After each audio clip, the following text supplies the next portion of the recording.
ಎಲ್ಲರಿಗೂ ನಮಸ್ಕಾರ ಸ್ನೇಹಿತರೆ. ವೈಭವ್ ಸೂರ್ಯವಂಶಿ ಬ್ಯಾಟಿಂಗ್ ಅಬ್ಬರಕ್ಕೆ ಕ್ರಿಕೆಟ್ ಜಗತ್ತ ಸೇಕ. ಯೂನಿವರ್ಸಲ್ ಬಾಸ್ ನ 3 ದಾಖಲೆ ಸೇರಿ 8 IPL ರೆಕಾರ್ಡ್ ನುಚ್ಚುನೂರು ಮಾಡಿದ ವಂಡರ್ ಕಿಡ್. ಹೌದು ಸ್ನೇಹಿತರೆ, ಹೇಗಿತ್ತು ವೈಭವ್ ಸೂರ್ಯವಂಶಿ ಅವರ ಆರ್ಭಟ ಮತ್ತು ಯಾವೆಲ್ಲ ದಾಖಲೆಗಳನ್ನ ಪುಡಿ ಮಾಡಿದ್ದಾರೆ ನಮ್ಮ ವೈಭವ್ ಸೂರ್ಯವಂಶಿ ಅಂತ ತಿಳ್ಕೊಂಬರೋಣ ಬನ್ನಿ. ಅದಕ್ಕಿಂತ ಮುಂಚೆ ನೀವೇನಾದರೂ ಚಾನಲ್ಗೆ ಸಬ್ಸ್ಕ್ರೈಬ್ ಮಾಡ್ಕೊಳ್ಳೋದು ಹಾಗೆ ನೋಡ್ತಾರೆ, ಸಬ್ಸ್ಕ್ರೈಬ್ ಮಾಡ್ಕೊಂಡು ಬೆಲ್ ಐಕನ್ ಅನ್ನ ಆಲ್ ಇಟ್ಕೊಳ್ಳಿ. ಹಾಗೆ ಮರಿದೆ ವಿಡಿಯೋಗೆ ಒಂದು ಲೈಕ್ ಕೊಡೋದನ್ನ ಕೂಡ ಮರಿಬೇಡಿ. ಇನ್ನು IPL 2026ರ ಎಲಿಮಿನೇಟರ್ ಪಂದ್ಯದಲ್ಲಿ ಸನ್ರೈಸರ್ಸ್ ಹೈದರಾಬಾದ್ ವಿರುದ್ಧ ರಾಜಸ್ಥಾನ್ ರಾಯಲ್ಸ್ ತನ್ನ ಸ್ಫೋಟಕ ಬ್ಯಾಟರ್ ಆಗಿರುವಂತ ವೈಭವ್ ಸೂರ್ಯವಂಶಿ ಅಬ್ಬರದ ಬ್ಯಾಟಿಂಗ್ ಆದರೆ ಮಾಡಿದ್ದರು. ಇನ್ನು ಈ ಬಿರುಗಾಳಿಯ ಇನ್ನಿಂಗ್ಸ್ ನಲ್ಲಿ ವೈಭವ್ ಸೂರ್ಯವಂಶಿ ತಮ್ಮ ದಾಖಲೆಯ ಶತಕ ಗಳಿಸುವ ಅವಕಾಶವನ್ನಾದರೆ ಮಿಸ್ ಮಾಡಿಕೊಂಡರು. ಆದ್ರೂ ಕೂಡ ವೈಭವ್ ಸೂರ್ಯವಂಶಿ ಅವರು ಮಾಜಿ ದಿಗ್ಗಜ ಬ್ಯಾಟರ್ ಆದಂತ ಕ್ರಿಸ್ ಗೇಲ್ ಅವರ ಅನೇಕ ದಾಖಲೆಗಳನ್ನಾದರೆ ಮುರಿದಿದ್ದಾರೆ. ಹೌದು ಸ್ನೇಹಿತರೆ, ಇನ್ನು ಈ ಪಂದ್ಯದಲ್ಲಿ ದಾಖಲೆಯ ಶತಕದತ್ತ ಮುನ್ನುಗ್ಗುತ್ತಿದ್ದ ವೈಭವ್ ಸೂರ್ಯವಂಶಿ ಕೇವಲ 3 ರನ್ ಇದ್ದಾಗ ಔಟ್ ಆದರು. ಇನ್ನು ವೈಭವ್ ಸೂರ್ಯವಂಶಿ ಅವರು 29 ಬಾಲ್ಗಳಲ್ಲಿ 5 4 ಬರೋಬ್ಬರಿ 12 ಸಿಕ್ಸರ್ಗಳ ಸಹಿತ 97 ರನ್ ಗಳಿಸಿ ಔಟ್ ಆದರಂತಾನೆ ಹೇಳ್ಬೋದು. ಇನ್ನು ದಾಖಲೆಯ ಶತಕ ಅಂಚಿನಲ್ಲಿದ್ದಾಗ ವೈಭವ್ ಔಟ್ ಆಗುವ ಮೂಲಕ ಬೇಸರ ಕೂಡ ಹೊರ ಹಾಕಿದರು. ಇನ್ನು ಸ್ಫೋಟಕ ಇನ್ನಿಂಗ್ಸ್ ಆಡಿದ ವೈಭವ್ ಸೂರ್ಯವಂಶಿ 12 ಸಿಕ್ಸರ್ಗಳು ಮತ್ತು 5 4ಗಳನ್ನು ಬಾರಿಸಿದರು. ಇದಕ್ಕೂ ಮೊದಲು ವೈಭವ್ ಸೂರ್ಯವಂಶಿ 16 ಎಸೆತಗಳಲ್ಲಿ ಅರ್ಧ ಶತಕ ಕೂಡ ಪೂರ್ಣಗೊಳಿಸಿದ್ದರು. ಇನ್ನು ಈ ಅರ್ಧ ಶತಕ ಬಾರಿಸುವ ಮೂಲಕ ವೈಭವ್ ಸೂರ್ಯವಂಶಿ ಕ್ರಿಸ್ ಗೇಲ್ ಅವರ ದಾಖಲೆಯನ್ನಾದರೆ ಮುರಿದಿದ್ದಾರೆ. ಹೌದು ಸ್ನೇಹಿತರೆ, ಪುಣೆ ವಾರಿಯರ್ಸ್ ವಿರುದ್ಧ RCB ಪರ ಆಡುವಾಗ ಕ್ರಿಸ್ ಗೇಲ್ ಅವರು 17 ಬಾಲ್ಗಳಲ್ಲಿ ಅರ್ಧ ಶತಕ ಗಳಿಸಿದ್ದರು. ಇನ್ನು ಈ ದಾಖಲೆಯನ್ನು ಈಗ ವೈಭವ್ ಸೂರ್ಯವಂಶಿ ಆದರೆ ಮುರಿದಿದ್ದಾರೆ.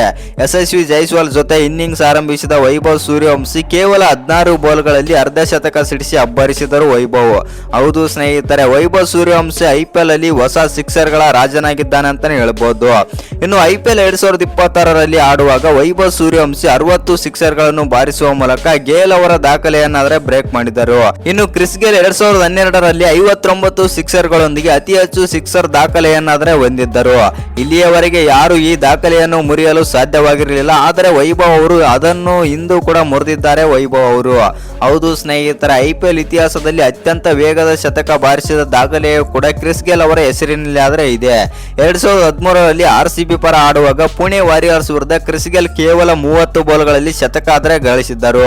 ಇನ್ನು ಈ ದಾಖಲೆಯನ್ನು ಸರಿಗಟ್ಟುವ ಅವಕಾಶವು ವೈಭವ್ ಸೂರ್ಯವಂಶಿಗಾದ್ರೆ ಇತ್ತು. ಆದರೆ ಅವರಿಂದ ಶತಕವನ್ನು ಪೂರ್ಣಗೊಳಿಸಲು ಸಾಧ್ಯವಾಗಲಿಲ್ಲ ಅಂತಾನೆ ಹೇಳ್ಬೋದು.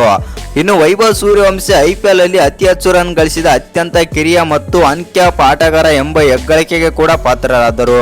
ಹೌದು ಸ್ನೇಹಿತರೆ, ಇಲ್ಲಿಯವರೆಗೆ ವೈಭವ್ ಸೂರ್ಯವಂಶಿ 680 ರನ್ ಆದರೆ ಗಳಿಸಿದ್ದಾರೆ. ಅವರ ನಂತರ ಯಶಸ್ವಿ ಜೈಸ್ವಾಲ್ 625 ರನ್ ಮತ್ತು ಶಾನ್ ಮಾರ್ಷ್ 616 ರನ್ ಆದರೆ ಗಳಿಸಿ ಅವರ ಹಿಂದೆ ಆದರೆ ಇದ್ದಿದ್ದಾರೆ. ಇನ್ನು ವೈಭವ್ ಸೂರ್ಯವಂಶಿ ಆಡುತ್ತಿದ್ದ ವೇಗವನ್ನು ನೋಡಿದರೆ ಅವರು IPL ಅಲ್ಲಿ ಅತಿ ವೇಗದ ಶತಕದ ದಾಖಲೆಯನ್ನು ಮುರಿಯುತ್ತಾ ಇದ್ದರು. ಆದರೆ ಅವರು 29 ಬಾಲ್ಗಳಲ್ಲಿ 97 ರನ್ಗಳಿದ್ದಾಗ ಔಟ್ ಆದರಂತ ಹೇಳ್ಬೋದು. ಮತ್ತು ಇದರ ಹೊರತಾಗಿ ವೈಭವ್ ಸೂರ್ಯವಂಶಿ ದಾಖಲೆಯನ್ನು ಕೂಡ ಆದರೆ ಮುರಿದಿದ್ದಾರೆ. ಹೌದು ಸ್ನೇಹಿತರೆ, ಮುರಳಿ ವಿಜಯ್ ಇನ್ನಿಂಗ್ಸ್ ನ ಅತಿ ಹೆಚ್ಚು 12 ಸಿಕ್ಸರ್ಗಳನ್ನು ಬಾರಿಸಿದ ಮೊದಲನೇ ಆಟಗಾರ ವೈಭವ್ ಸೂರ್ಯವಂಶಿ. IPL 2020ರಲ್ಲಿ ರಾಜಸ್ಥಾನ್ ರಾಯಲ್ಸ್ ವಿರುದ್ಧ ಚೆನ್ನೈ ಸೂಪರ್ ಕಿಂಗ್ಸ್ ಪರ ಆಡುವಾಗ ಮುರಳಿ ವಿಜಯ್ 11 ಸಿಕ್ಸರ್ಗಳನ್ನಾದರೆ ಸಿಡಿಸಿದ್ದರು. ಹೌದು ಸ್ನೇಹಿತರೆ, IPL ನಾಕ್ಔಟ್ ಪಂದ್ಯದಲ್ಲಿ ಅತಿ ಹೆಚ್ಚು ಸಿಕ್ಸರ್ಗಳನ್ನು ಬಾರಿಸಿದ ದಾಖಲೆ ವೈಭವ್ ಸೂರ್ಯವಂಶಿ ಹೆಸರಿನಲ್ಲಿ ಆದರೆ ಇದೀಗ ಬಂದಿದೆ. ವೈಭವ್ ಸೂರ್ಯವಂಶಿ ಅವರು 12 ಸಿಕ್ಸರ್ಗಳನ್ನು ಬಾರಿಸಿದ್ದಾರೆ. IPL 2023ರಲ್ಲಿ ಮುಂಬೈ ಇಂಡಿಯನ್ಸ್ ವಿರುದ್ಧ ಗುಜರಾತ್ ಟೈಟನ್ಸ್ ಪರ ಗಿಲ್ ಅವರು ಕೂಡ 10 ಸಿಕ್ಸರ್ಗಳನ್ನಾದರೆ ಬಾರಿಸಿದ್ದರು. ಇನ್ನು ಈ ವಿಡಿಯೋ ಇಷ್ಟ ಆಗಿದ್ರೆ ಒಂದು ಲೈಕ್ ಮಾಡಿ, ಶೇರ್ ಮಾಡಿ. ಹಾಗೆ ವೈಭವ್ ಸೂರ್ಯವಂಶಿ ಅವರ ಬಗ್ಗೆ ನಿಮ್ಗೆ ಏನೆಲ್ಲ ಅನ್ಸುತ್ತಂತ ಕಮೆಂಟ್ ಬಾಕ್ಸ್ ನಲ್ಲಿ ಕಮೆಂಟ್ ಮಾಡೋದನ್ನ ಮರಿಬೇಡಿ.